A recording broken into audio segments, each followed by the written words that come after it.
เมื่อกี้มีกัดนะครับแต่กัดไม่โดนฮะ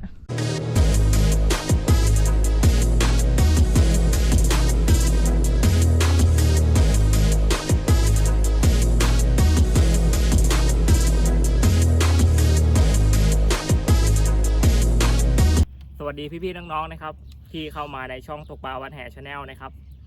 วันนี้ก็ออกตกปลาเหมือนเดิมครับอุปกรณ์ที่ใช้ก็เหมือนเดิมครับวันนี้2ชุดนะครับตัวนี้เป็นเบสแคตติ้งนะครับตัวนี้ผมเอาไว้ตกเท็กซัสฮะ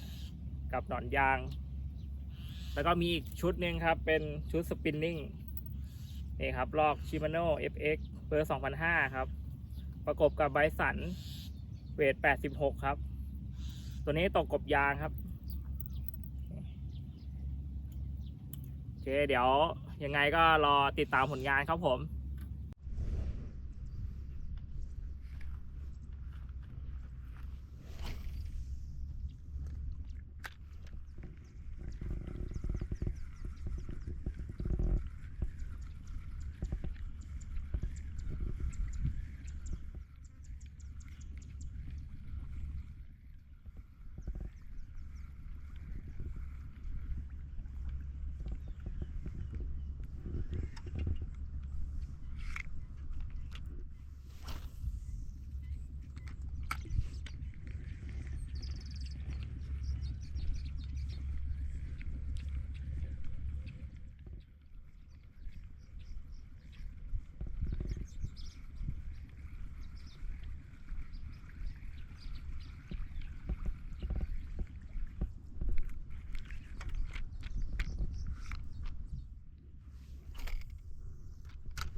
ไม่มีตัวนะครับหมายนี้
ครับตัวนี้ผมเปลี่ยนมาใช้เป็นกบกระโดดแทนนะครับ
นี่ครับเดี๋ยวลองดูตรงช่องนี้นะครับ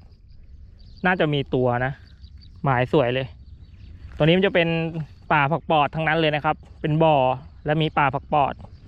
และตรงนี้ก็มีช่องอยู่นะครับเดี๋ยวผมจะลองเอานี่ฮะกบยางลองลากดูเดี๋ยวลองดูครับ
เมื่อกี้มีกัดนะครับแต่กัดไม่โดนฮะ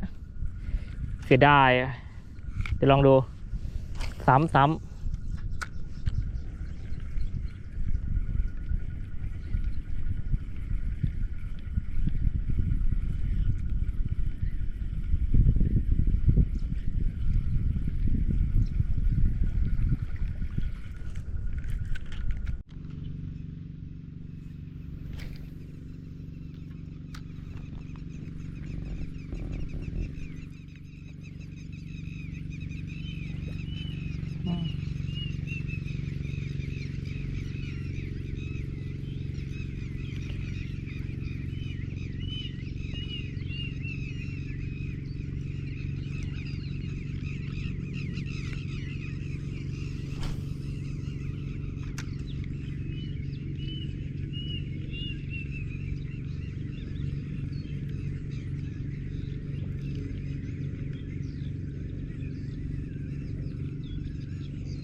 สำหรับคลิปนี้นะครับก็สรุปแล้วผมก็ไม่ได้ตัวนะครับ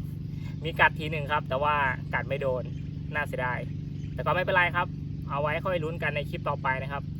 สำหรับวันนี้ก็ขอขอบคุณนะครับพี่ๆน้องๆที่เข้ามารับชมช่องตกปลาวันแห่ชาแนลครับเอาไว้เจอกันในคลิปต่อไปครับผมขอบคุณครับ